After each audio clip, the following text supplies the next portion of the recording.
সম্প্রতি বিশ্বের দুইটি গুরুত্বপূর্ণ জায়গা আমার সফর করার সুযোগ হয়েছে। এপ্রিলে গিয়েছিলাম ইউরোপের রাজধানী বেলজিয়ামের ব্রাসেলস।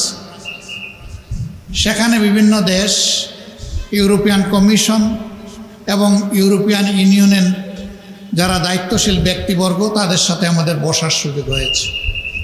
কোনো কোনো দেশে তাদের 42%-এর চাইতে বেশি জনশক্তি রয়েছেন যাদের বয়স 70 বছরের ঊর্ধ্বে। আলহামদুলিল্লাহ, আমাদের দেশে 35 বছরের নিচে যাদের বয়স তাদের সংখ্যাটা প্রায় এরকম। আল্লাহু আকবার। এরাই ক্রিয়েটিভ, এরাই একটা সমাজকে কিছু গড়ে দিতে পারে। এদের উপরে নির্ভর করে যুগে যুগে সকল সমাজে পরিবর্তন এসেছে। এটা বিশাল একটা শক্তি আমাদের দেশের জন্য। আমাদের মাটির নিচে আল্লাহ সম্পদ দিয়েছেন, মাটির উপরে সম্পদ দিয়েছেন।